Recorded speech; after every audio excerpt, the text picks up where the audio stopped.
Okay, guys, we are live. Hey, it is good to see you, Juan. Good to see you, Alec. How are you guys doing? I'm doing Doing great. great. Feeling a little bit up under the weather, but otherwise doing pretty good. I'm sorry, Alec, I cut you off. That's all right. I'm the same. Doing well, Rick. Juan. Yeah, Hello to Juan, both. Juan sounds a little scratchy today. Hope you're not coming down with something. Yeah, let's hope not. We've been really good, so but you never know. You never know. It all takes a little bit of a virus to escape through that, through that mask. I know. Well, I was going to make a joke, but I better not. uh, anyway, speaking of that, where you're doing well, Alec is doing well. We hope all our members. Alec, how many members do we have now? Over 2,000? We are over 2,000 and on the rise. Still Man, very active.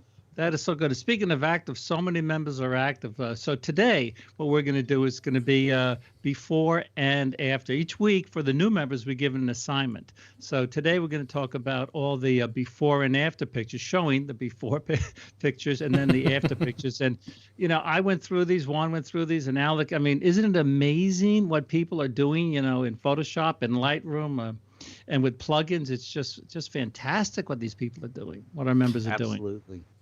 Yeah, I mean, I'm just inspired every time I go into the group. I'm inspired by the images that people are making, but then I get depressed about my own images. Well, this is why Juan and I aren't showing our pictures anymore. Right. No, it's really amazing. So we have about, I think, 25 pictures that we're going to go through. But before we do that, we have a couple of announcements. We hope everyone is doing great. Hope everyone has a great happy hour. This is called happy hour. Although Juan is just having water today, and I'm just having water, right? And Alec, your Snapple. Yeah. I'm on my Snapple. Yeah, and I'm having water also. So we're playing it safe today.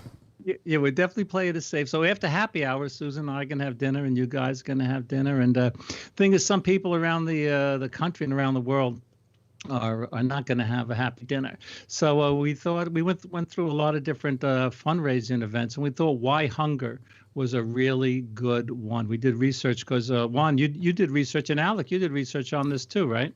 Right, Absolutely. right. I mean, there's lots of nonprofits out there, and you want your money to actually go as far as you can. So there's a couple of different websites where you can actually look at how effective some of these organizations are.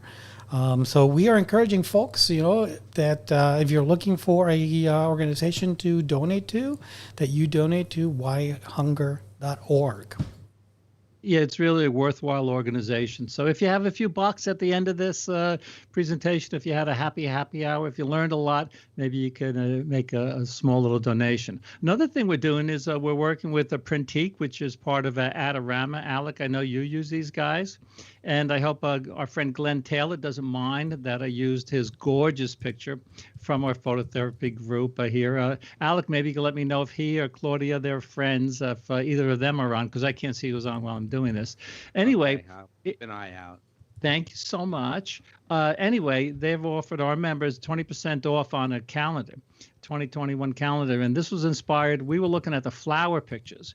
Remember a couple of weeks ago, Juan, we did the flower pictures. I mean, the creativity that our members are showing, again, is just so wonderful. Yes. So we approached Printique, and they said, yeah, we'll help you out. So basically, they're giving us the calendar at just about cost. So the code for that is 2020 calendar. And as we move into next year, the code's probably going to change. But if you have some pictures that you like to make into a calendar, they make really nice gifts. Even though everyone's online and doing everything, ebooks and everything. I think a calendar makes a really nice gift. But Juan, as long as this picture's up, why don't we critique it? I mean, I love the depth of this, right? I mean, I feel like Why not? Yeah, absolutely. I feel like I'm there. Everything's in focus from the foreground to the background, the color, the separation he has of this piece of driftwood, the reflection. Plus, he's a graphic designer, so I like his little signature there too.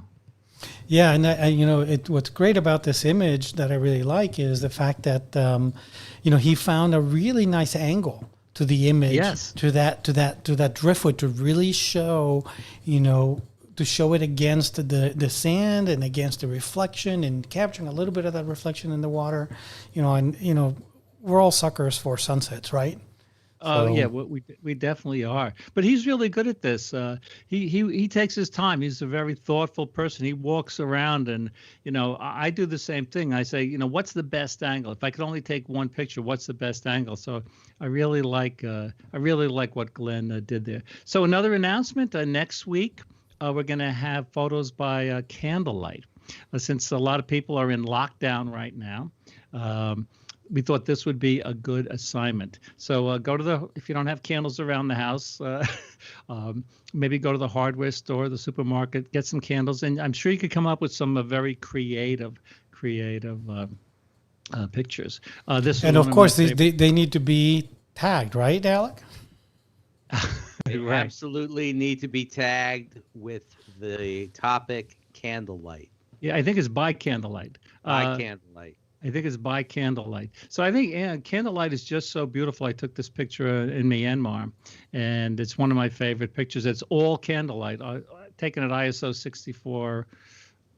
Yeah, 6,400. So, it had a little bit of noise in it because it was very dark. And as you guys know, most noise shows up in the dark areas. But, every time a new version of Photoshop and Lightroom comes out, we could reduce the noise even more. And you guys know my saying, right, Alec, what my father said? That if a picture's so boring, you notice the noise, it's a boring picture. It's a boring picture, yeah. But hey guys, before we get too deep into this, we should apologize for being a couple minutes late because there's comments in the chat room. They were concerned because we were a couple minutes late. So we are here. We are ready to get going, and Rick and Juan will be going through the images.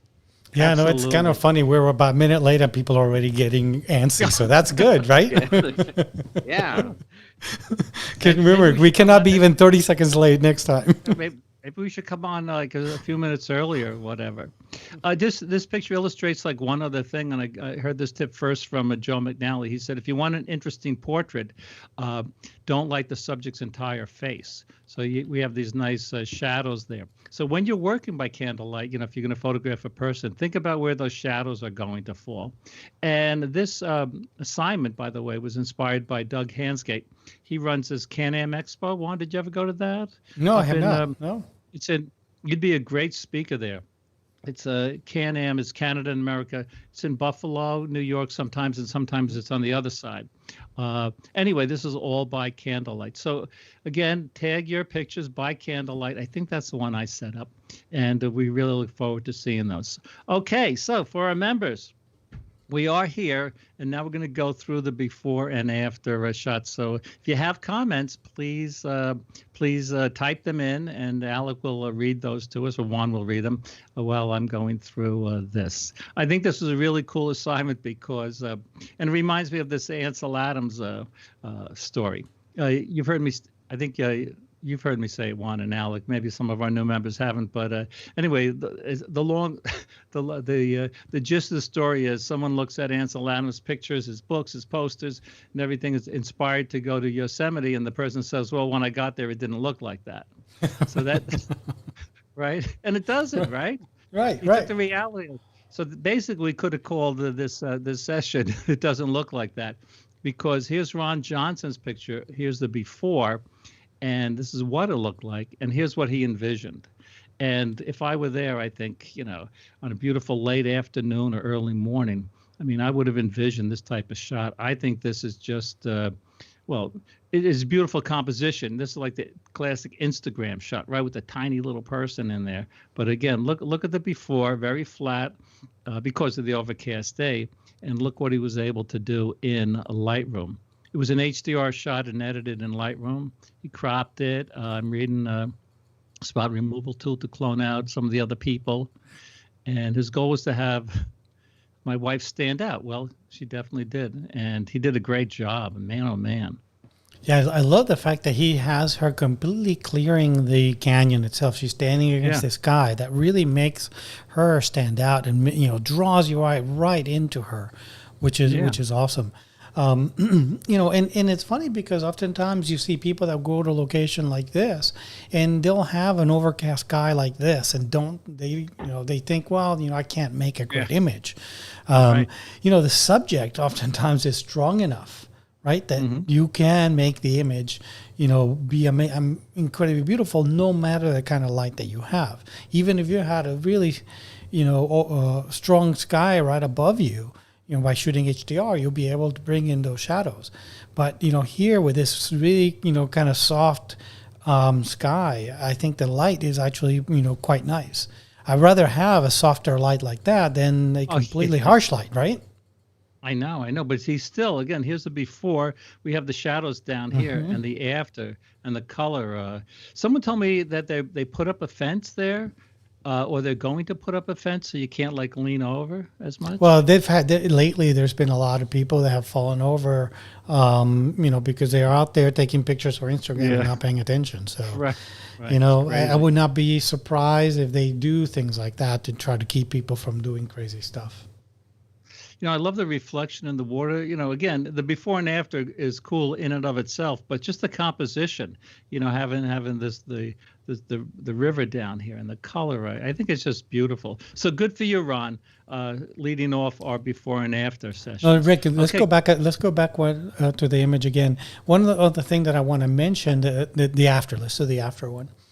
One of the things that I really like about this, one thing that Ron here paid attention, is you see how we can see the entire length of the river as much as we can. Yeah. We don't have that little rock right there, right where your cursor is, on the right hand side, where right there, if you had been a little bit to the right, that rock would have obscured the river. So, paying attention to those tiny little details can make the difference. The fact that we can see that arc of water in its entirety, I think it's important. Absolutely. And, having just a handout like this and the hood, I love it. Okay, Claude. Claude has been here before. This is a nighttime shot. This reminds me, Juan, right? We were in Death Valley. Yeah. Right? No, not Death Valley. That was in... by the VLA. The VLA in New Mexico. Very large. Right. We were there, and we were light painting. Anyway, here's Claude's before shot, and here's the after. So what he did is he toned down, all these harsh lights down here, and he reduced the contrast range. He brought out the sky, and it's just much more pleasing to me. It's just nice and soft. Where this looks like, I want to say it looks like a snapshot because it is, but that was a lighting situation. But I'm sure Claude envisioned the end result and got this amazingly beautiful image. It's a composite of two images, he says. Right. Now, you were saying earlier, this image reminded you of a challenge that we had one day. Yeah. We had a participant in one workshop that we were doing together, right? That they said, I think the challenge that you said to them is, I could never make a good image of a tractor, right? Because we had a tractor right. we were shooting. And they did make a great image of that tractor that day. And this kind of goes along with this quarry here. It looks like some machinery, but I think it's interesting that where you can make compelling images just about anywhere. I would have never thought to go in here and use these machinery as a foreground element, right? Right. You see this? This is like, it's a mistake that I make at time, and maybe I don't really want to call it a mistake, but you see how this is like crooked and tilted here. In the dark, It's hard to level, but he also leveled it. So there's so many good things about this after image. So the whole point for our members who are watching this is don't delete your pictures and try to envision the end result. And hopefully with this session here, we're going to give you some inspiration to do that through our members' pictures. Alec, any questions, comments? No, people really are enjoying Claude's shot. Yeah, Claude has been here a few times. And by the way, we picked these pictures by not looking at the names. So sometimes some person might have one or two pictures in here. So we pick the pictures first and then look at the names because we pick them on if they're going to inspire us and inspire people. Okay, I think we have not seen Jeffrey McFeeters. Is that how you say his name?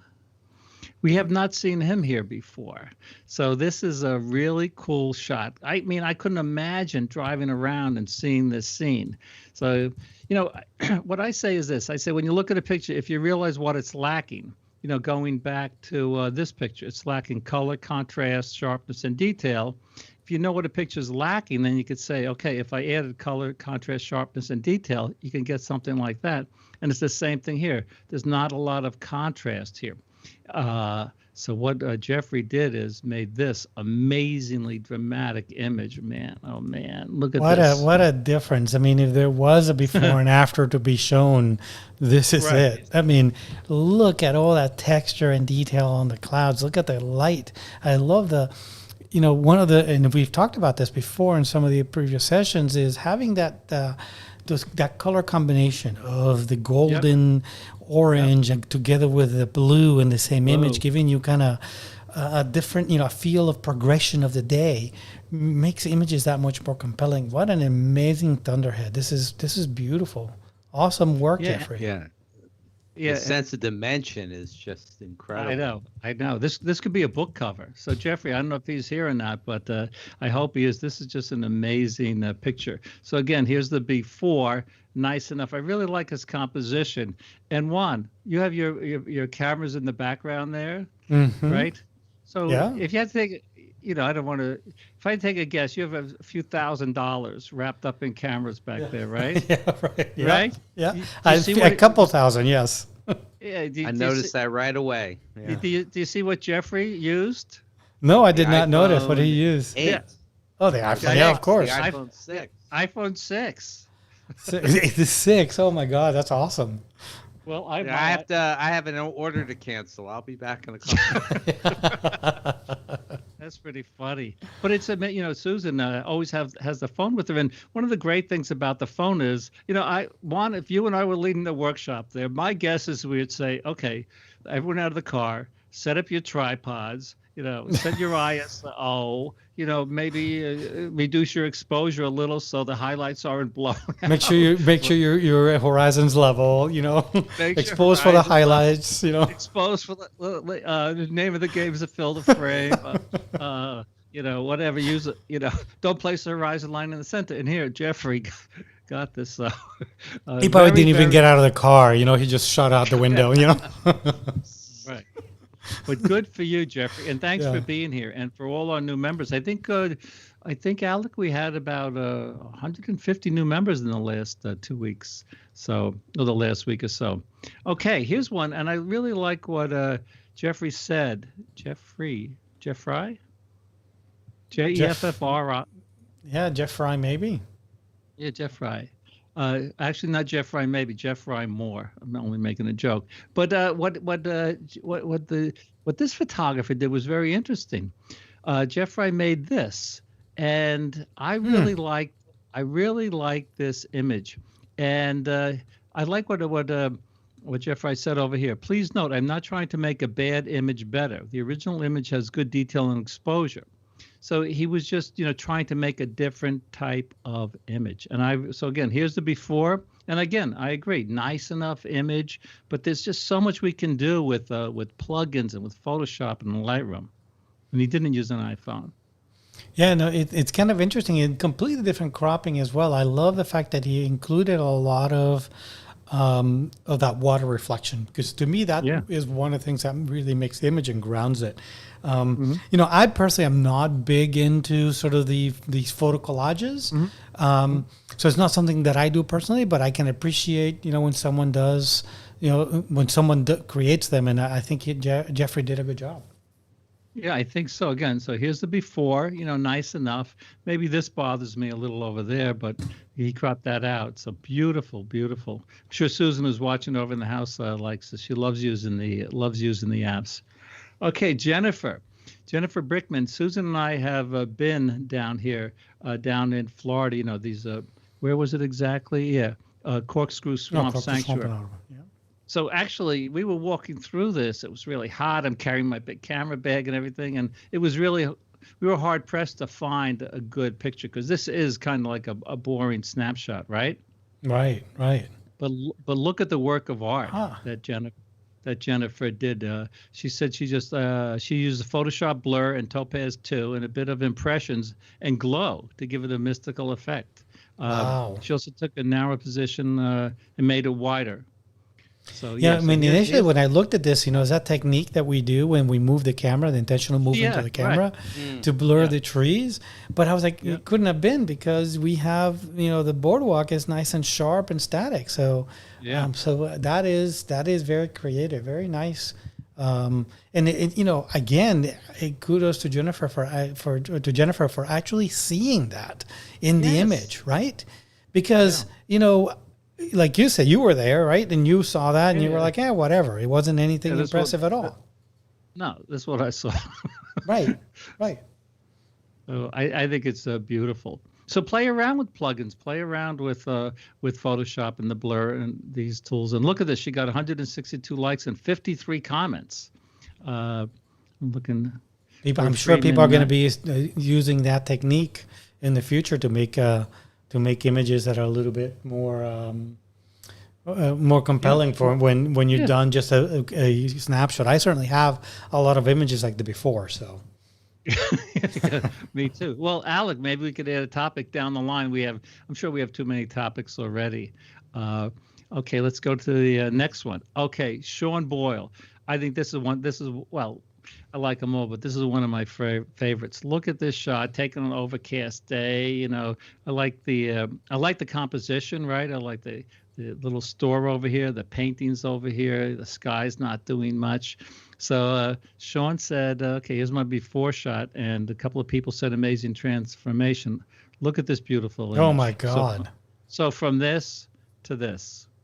My God, what a difference! And I bet you, I'm trying to read the comment here, but it does look like he did a lot of, luminosity masking in this image to bring out, all the lights that are out there and adjust the exposure specifically to those areas as well, which is one of the neat things. I'm not sure, did he use Lightroom or Photoshop?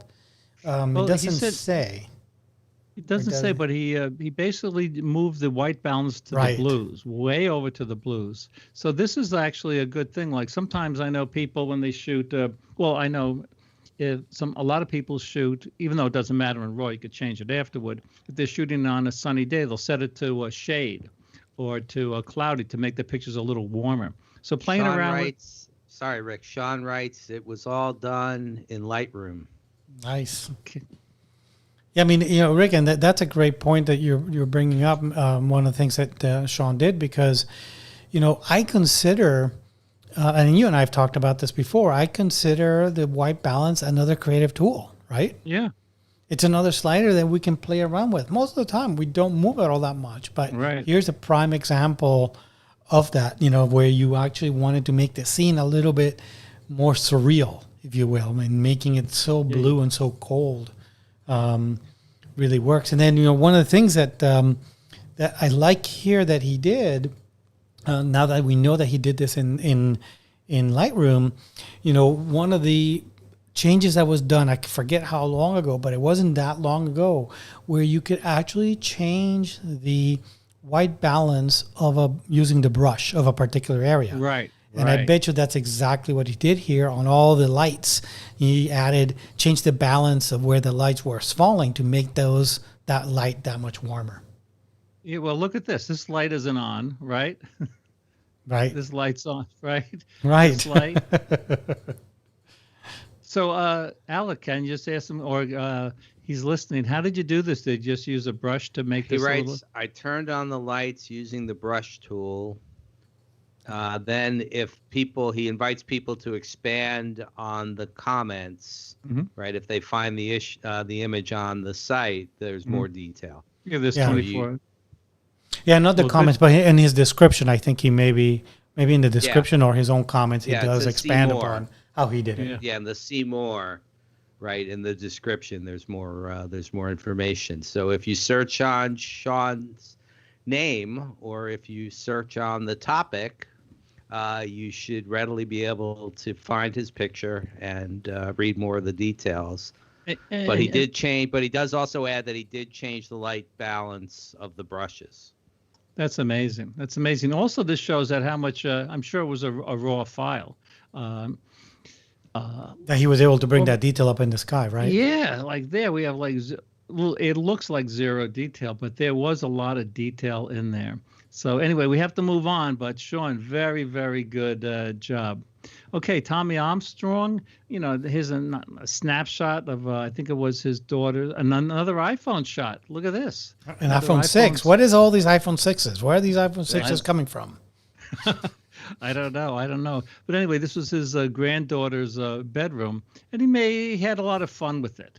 And I think that's what, why did we get into, photography in the first place? Here's over here on the right, you see the before and here's the after, is to have some fun.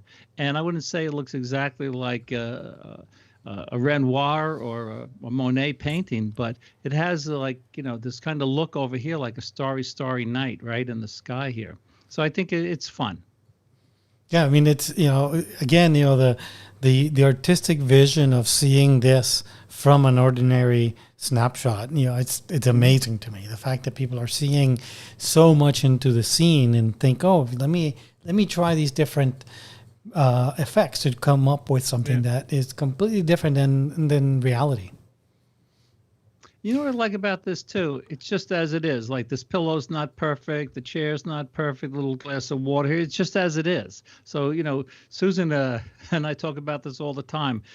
Everything in the scene doesn't have to be, perfect. If we go back to this one, maybe I like the people over here, but maybe if the man was standing up a little straighter or whatever. So or you had one of those red umbrellas closer to the photographer, right? Yeah. Would have been nicer. Right.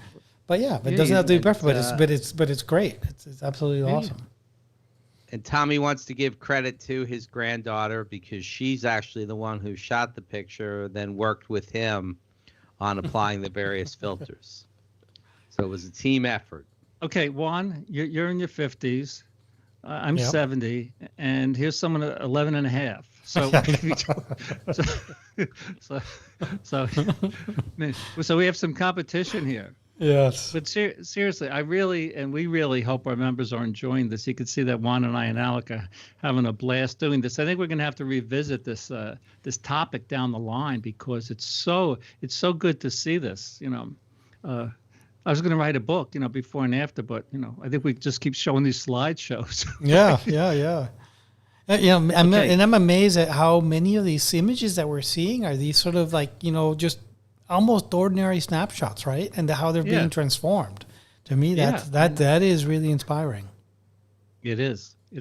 Okay, this picture, I think some pictures call out for a black and white. April, I think did an amazing job here. Look at the, especially, in making the black and white, I was looking at the detail in the fingerprints here. Mm-hmm. I might have darkened this part of the hand a little bit more.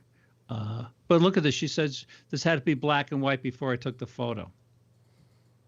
Yeah, absolutely. In black and white, one of the great things about black and white is that it removes, like you like to say, Rick, removes some of the reality from the scene, right? And it really distills, the essence of the image as to what's important, because you're not, competing with all these different colors. You're really just focusing on the tonality of the scene and on the subject that's there. And that's one of the great things about black and white that allows you to really simplify the scene that you're looking at and focus in on what's important in the image, which is in this case, this hand that's out there holding, these rough hands holding these bolts that are all greasy and oily and whatnot. Yeah. But I'm with you. I would want to tone down that foreground part of the scene, because that light color, your eye always gets drawn to the brightest part of the scene. And that is competing a little bit and distracting me from what's most important in the scene, which is the bolts and the hand. Absolutely. And the texture on the fingers, too.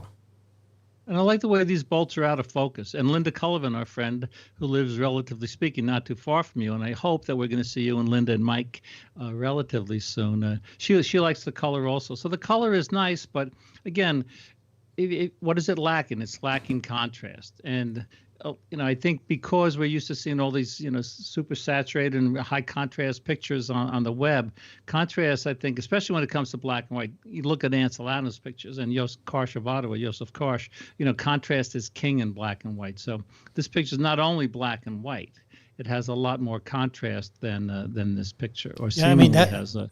That's a great comment that you just made, Rick, because, you see this often as a mistake that people make is that, the black and white images are those that are really dense, like you're saying, they have a lot of contrast to them. And you see a lot of people that when you do the conversions to black and white, they don't embrace that contrast. They don't embrace that density in the image. And I think that when you're converting to black and white, you definitely want to go, all in on that contrast. Yes. Absolutely, and play around with the different color filters, right? The red, the orange, the blue, the green, the yellow. They'll affect how the different values in the picture are shown.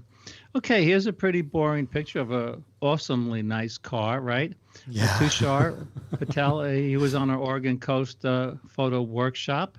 Here's his before shot, and just like Glenn, going back to Glenn's picture up here. That he walks around and spends a lot of time. There's an expression, I forget who said it, but she said, you can't spend too much time working on a picture because your soul is in the picture. So look what Tushar did here. Here's the before, okay? So this is like when we do the workshop, Juan, some workshop out west or something, right? This is how we're going to be driving around. We'll rent Porsches. And, right, exactly. but again, this is amazing. Okay, it's a composite, location unknown. It's called Montana, someplace in Montana. Nancy Lee Mudd, she's gotten really good at flower photography because of the lockdown. So he says because of the lockdown, spending a lot of time in Photoshop. That is pretty cool. Like he's saying, he's kind of using his COVID downtime to learn Photoshop. And he took a stock image, a landscape stock image from Adobe Stock and composited this Porsche in there. Pretty impressive job, I have to say. Even the light looks pretty good as far as in equal on the scenes. You can tell the light's coming from the left, both on the landscape as well as the car. Yeah, but this is something I could never do. I would agree with you, even if I spent a lot of time. Right. Like, look at the little shadow down here, and the shadow's there. I mean, it looks pretty cool. No, it does not look at all composite. If you showed me this, I would have said this is how it was taken. Beautiful. Getting back to this blur here, in Photoshop with the radial blur, you can use your marquee tool, and select these wheels and use the spin filter. That's right, and give it like a circular blur. Yeah, and then if you made a layer and added the motion blur filter, like we saw up here, only instead of doing it vertically, do it horizontally. So Tushar, if you're listening, so you could put the streaks you could actually streak the whole thing and then just mask out the area that doesn't have the streaks. You could add some motion to this picture. Actually, I know how to do that. I'm going to try to do that with Tushar's permission.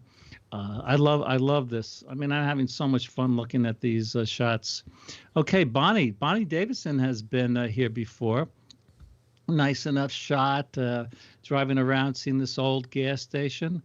This looks a lot more artistic, handheld HDR. And I think, when I'm teaching HDR, I say the goal of HDR is to make it not look like an HDR, right? So this doesn't look like an HDR. She added Topaz Impressions. Cave Dweller 2. I don't know about Cave Dweller 2. I have to look that up. Maybe it's one of the filters in Impressions. Topaz it's a filter. Impressions, yeah. It's a filter and it's in filter and It's impression. In there? Because I only go to the artistic ones, but again, nice enough shot. And here, as Juan was saying, that our eye goes to the brightest parts, and here we have white here, but by adding this filter, it's not as bright. I like the composition, and I think it's just fun. It's not as dramatic. You don't have to be as dramatic as Tushar did here, but boy, oh boy, This is really cool. Well, the fact that and the tint that they add, it's kind of like Yeah. almost like a sepia tone to it that gives it Yeah. the old timey feeling, which is exactly what we want for an image like this of this old gas station. Look at those pumps. How old are those things? That's when gas was like 5 cents a gallon or something. Right, right. Okay, this is not that dramatic as far as processing goes, but I think it shows it illustrates a point. I think as Art Wolf said, when you look at a picture, there's usually 5 pictures within that picture. So here's Tricia Lombardi. She's been here before. She publishes a lot, so thank you so much for publishing. But this picture, as my friend Gary Potts says, it's a nice enough shot, but it doesn't have as much impact as this picture. Mm-hmm. Here, I feel like this man is just looking like right at me. And I'm sure our viewers feel the same way. Yeah, no, absolutely. And the fact that he's looking straight at you and he has this sort of like air of wisdom around him, kind of, it almost he's looking straight at me. It's just a picture, but it does look like it's live looking straight at me. I love the intensity of those eyes and the fact that they're locked in right into the camera. And I could see I take back what I said about the processing, because here you could see his eyes are a little dark here, right? Mm-hmm. And look at that, the eyes really stand out there. Also, if I were posting this for like an ad for something, whatever, I mean, this is like it's such a natural pose, and that's the beauty of posing the subject correctly. So he's just sitting like this. I mean, you have his hand here. This hand is nice like this. His feet. I think it's just cool, and I like it also because if this lockdown continues, my hair is actually going to be this long. Yeah, I think your beard is going to grow that long too. But I love people shots. I tell people my specialty is not specializing, but I love the people, and and I'm sure Tricia might have thought, I could go in closer, but the number one thing in photography, as you know, Juan, with wildlife, you do the same thing. You want to respect the subject, right? Whether it's the fox in Yellowstone, and so a couple of people really like your fox picture, by the way. I saw some comments on that. But anyway, respecting the subject. So rather than intruding, and maybe disrupting the situation, I just love. And you know what? In addition to the eyes, more contrast too. Really, really beautiful work. A lot of comments here. That's a great comment that you just made, because, not just respecting your subject, but respecting the scene, right? It could have been that. Mm-hmm. I mean, I wasn't there, but when Trish encountered the scene, all these guys were kind of posing to get their picture taken. Yeah. And if she said, "Oh no, I don't care about you guys. I'm going to focus on him," that may have turned off or changed the mood of the entire scene. Mm-hmm. So, being able to photograph them all with the intention of maybe later on focusing on this one guy, again, respecting the scene, respecting your subjects. These people, like in a lot of different parts of the world, people love getting their picture taken. When you and I go out to Cuba next year, Cuba is one of those places where people absolutely love getting their picture taken. It's one of the best places to go and learn how to do people street photography, because people love it. As a matter of fact, one of the challenges is that taking their picture without them noticing, because they'll start posing and doing all sorts of funny things. So pretty cool. And we have information on that workshop on your site and on my site. So if you want to come to Cuba and see us respecting the subject, check out our sites. But there's something else I'd like to say. If I'm in a situation like this, I find the one subject that I would want to photograph, and it's this person. Thing is, if you photograph just this person, 1, 2, 3, 4, 5, 6, you might hurt the feelings of the other people. Right. And Susan knows this. When I'm photographing, when we were in India last year, I find that one person that I want to photograph, but I photograph the other people because I don't want to hurt anyone's feeling. So Tricia, very, very good job. Okay, Joe Pelican from Long Island, a nice enough shot, rule of odds, right, Juan? Right, yeah, absolutely. Nice enough shot, but he made this painterly effect. He didn't say what he did, but it looks, Alec, it looks a little like a topaz impression, right? A little bit, yeah. So I don't know if Joe is there, But again, just a simple, for those who haven't used Topaz and Topaz Impression, it's part of the Topaz suite. You could download it, I think, for 30 days and try it. And you have the Cezanne effect, Monet, Da Vinci sketch, and the Cave Dweller that I just learned about that I didn't know was in there. So I would suggest playing around with that. Any comments, Juan? Alec, as we're going through? I think we're gonna have to speed up here. Oh my gosh. No, I think we're doing good with time. And I like the image. I think the rule of thirds, like you said, and I do love that painterly effect. I've seen that in other things. I think I've seen you use it as well. So yeah. It can definitely improve an image and make it really very painterly like. Very nice. Yeah. Very good. Joe heads up a club on Long Island. He's a very talented photographer. Okay, David Stern, nice enough, right? But look what a little texture does. I love textures. So here's the before, and here's the texture. Again, by adding the texture, especially in a scene like this, where it's really nothing's going on. Although the simple, you might see a picture like this in the Museum of Modern Art, but this is also very nice. So good job, David Stern. Nicely done too. Again, the rule of thirds, and that's one of those. Yeah. Taking those, building your library of textures comes in handy. Right. Yeah. Some people just photograph, for textures like walls and stuff on the street and clouds or whatever. So textures are really good. Hey, Alec, I'm going to ask for our members if they have favorite textures, and maybe they could type in the comments, and you can let us know what they are. Okay. Linda did look at this, nice enough. I really like the angle here, the door, the lighting and everything. But look, and again, what Juan was saying before and what I was saying about, your eye goes to the brightest part of the scene. This is kind of distracting. So with a little bit of cropping, hey, this is in Cuba. I just saw that, Juan. Oh yeah, Linda was with me in Cuba.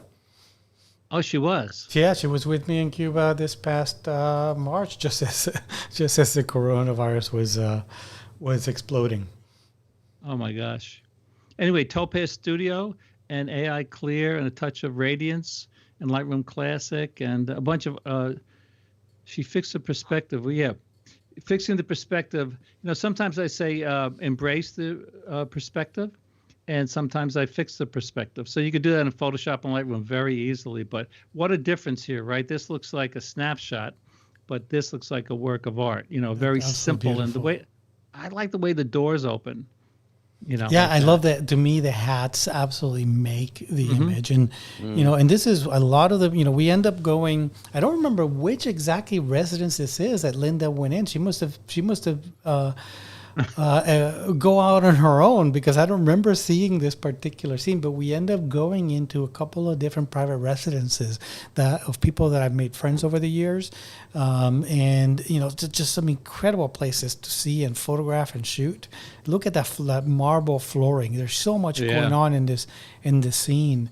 The door, the hats. That what is that? What is that thing? It's is it like some kind of emblem or something on the wall. Yeah, very, very beautiful. And the angles and the light, absolutely gorgeous. So again, here's the before. Nicely done, Linda.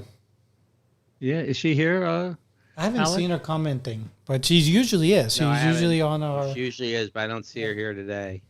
Okay, here's our friend Lynn from Florida, Wazicki, I think is how you say her name. Here's the before. And the thing is with the infrared one, well, you're more skilled at infrared than I am, but I know there's different variations that you could get when you send your camera in and different processing. So maybe you could talk a little bit more about this. Yeah. So, when you convert your cameras to infrared, I have one camera that I've converted to infrared.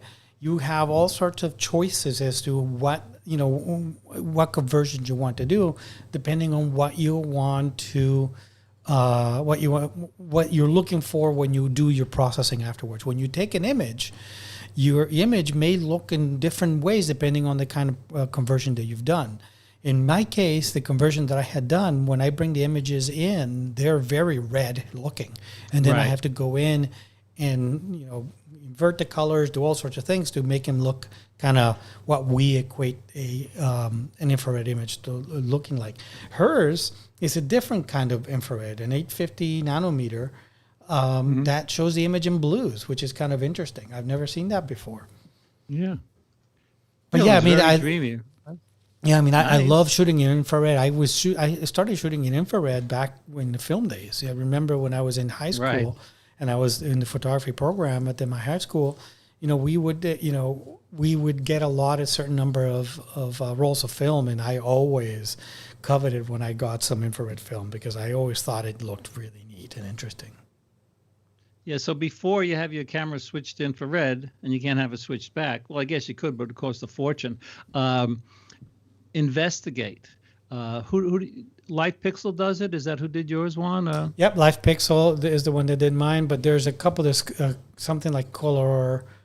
Yeah, Colari. Kalari did mine. They're by you, Alec, I think in New Jersey. Yeah, Jersey. Yep.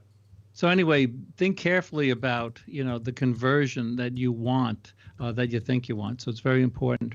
Okay. So Linda, just want to point out, Linda is here. Oh, good. She just hadn't commented until now.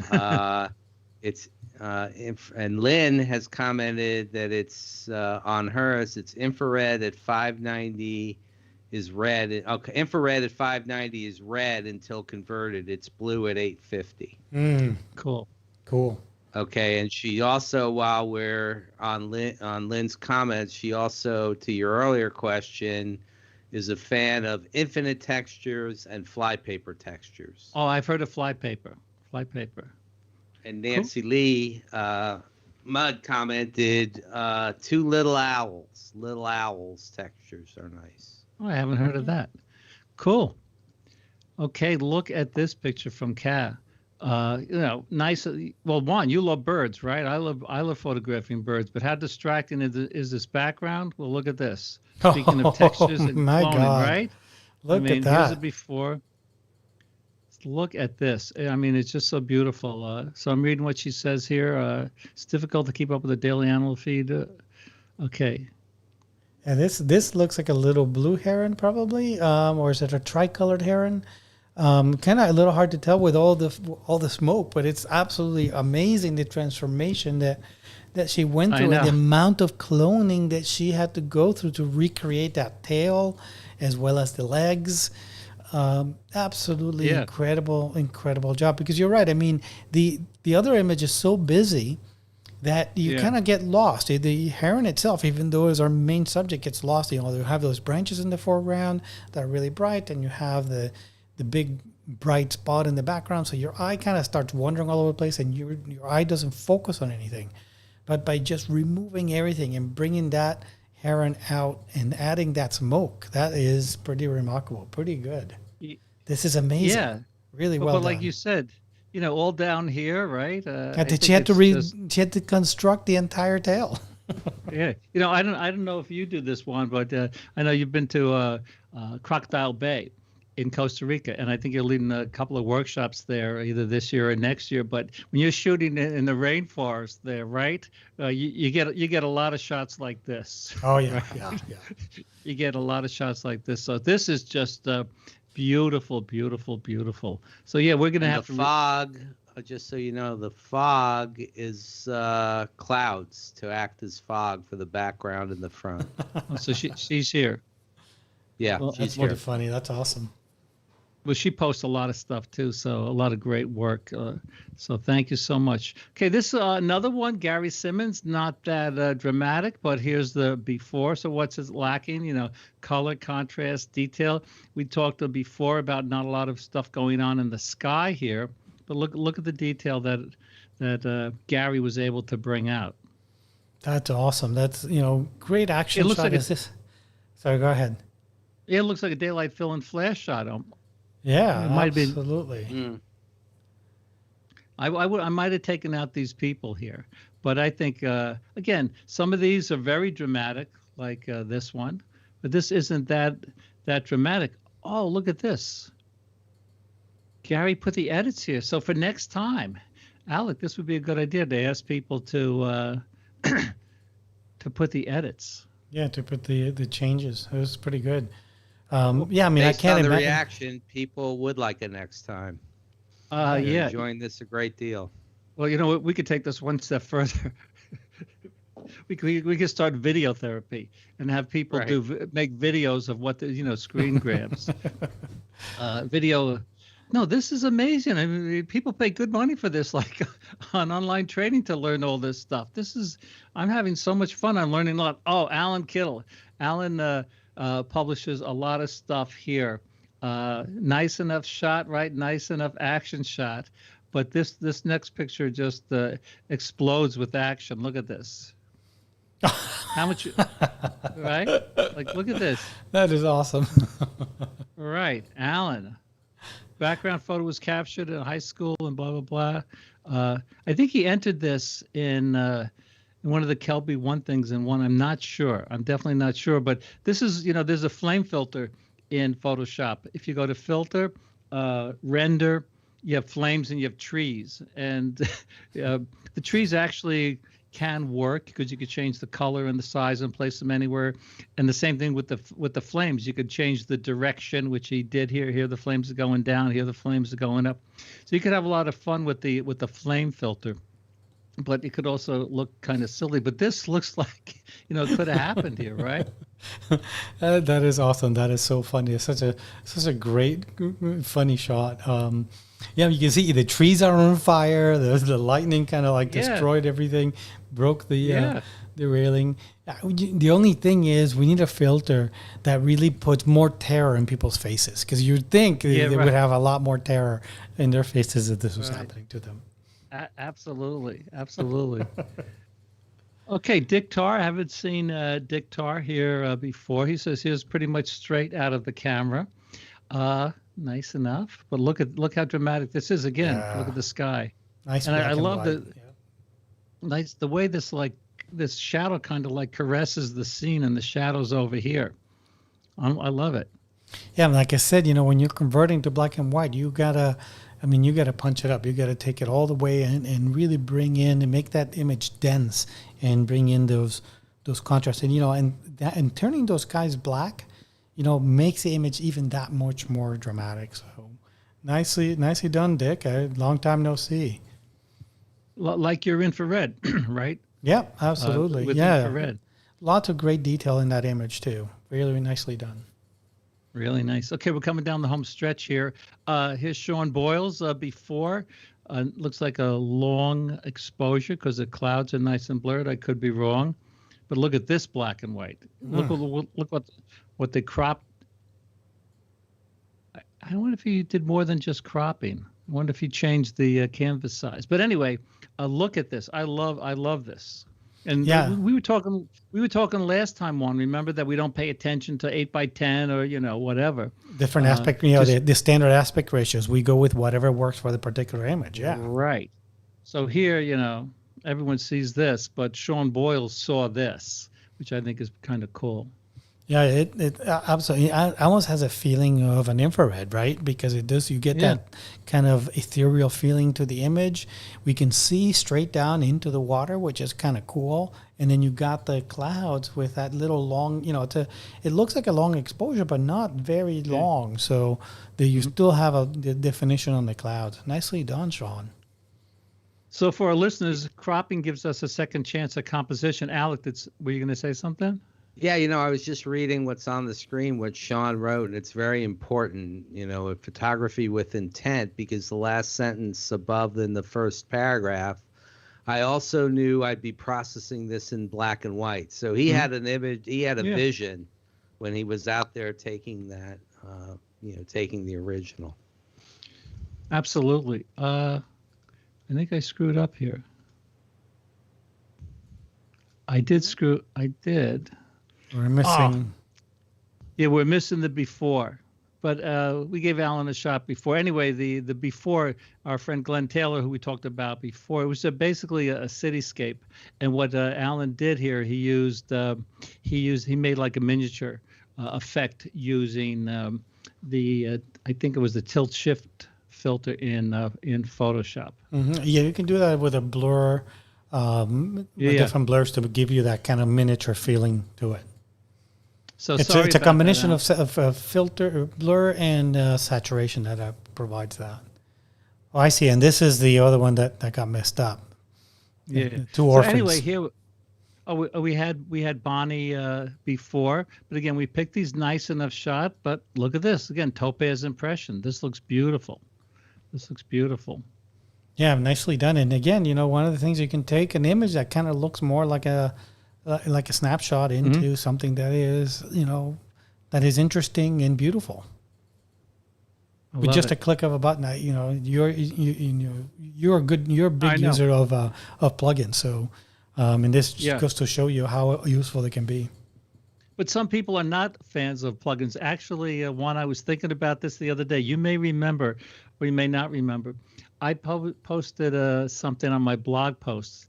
This, I think, 10 years ago when we first met, and I said something. The name of the post was like "Awaken the Artist Within with Plugins," and a famous photographer the same day basically blasted me. Right? Do you remember? But I do remember that. But the thing is, there were plenty of famous photographers that blasted digital photography also.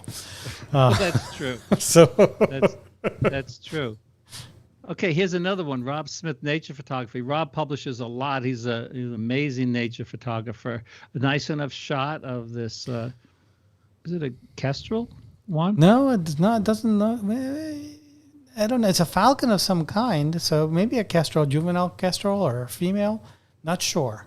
Maybe he says here, he doesn't say. But here, we saw all the work in this. Where's the earlier shot? I can't find it so quickly. But basically, the background is very distracting. So look what Rob did. He did an excellent job of masking out, that background, and then just blurring the background.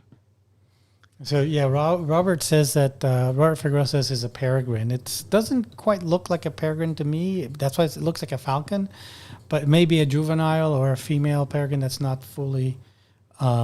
Rob says a red-shouldered hawk. Interesting. See, we learned so much here. Yeah. This is Trisha Lombardi guessed right, a red-shouldered hawk. Yeah. All right. Yeah, I mean, the beak doesn't look right to me for hawk, but it could very well be. So I trust what Rob said. Rob did a great job screen sharing. Stop screen sharing. I stopped. We're good, Juan? Yeah, we're good. Juan does all this stuff. He keeps us up and running here, so to speak. Well, man, oh man, how much fun was that? Absolutely inspiring. It's just mind-blowing what people see in even ordinary snapshots. I'm gonna have to go back through my thousands of snapshots, see what I can pull out of them. Right. Like all the animals in the trees in Costa Rica, the sloths, the toucans, the macaws, right? I mean, and everything we could do with plugins. So again, we want to thank our viewers from around the world, and as Wolf Blitzer says, around the country and around the world. And man, oh man, this is just so much fun. So we do this for the new members every Thursday at 5:00, and the topic for next week again is by candlelight. And then what folks need to do, right, Rick, for those that are new, they need to upload those images to the phototherapy group and tag them with a correct tag for the following week. And then we pull from those images. Yes. So just so the people that don't know what they needed to do. Also, we have a YouTube channel. So for the people who are watching, for their friends who missed this, so if you want to watch this again, you could just find us on YouTube, and we have a link somewhere in our site for these. And oh, by the way, let me see if I could, if there's one other thing that I could, if I could screen share here before we go. Okay, let me know when you're screen sharing, and I'll switch over. Okay, let me see if I could get this. Okay, screen share.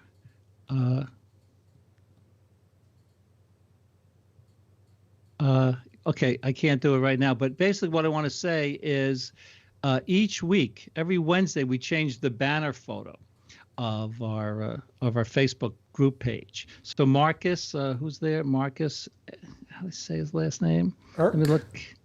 Marcus Irk? I'm multitasking here. I think, last week we had Stephanie. So, and here's the thing about this. Swappin. You remember Swappin from Yellowstone? I think he was on some of your other. Swappin, yeah. Yeah, He's been in a couple of workshops with me.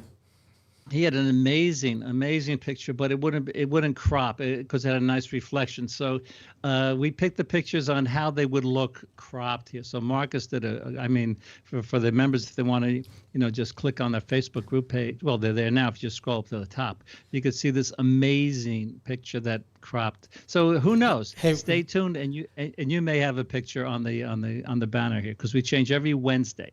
That kind of gives me an idea for a future topic, and it's kind of before and after, or crop, no crop, or how can the image be transformed by just doing cropping? Right. Because we hear this all the time, right? People are afraid to crop. They don't want to crop. They want to leave the image as is, or they want to stick to one of these fixed aspect ratios.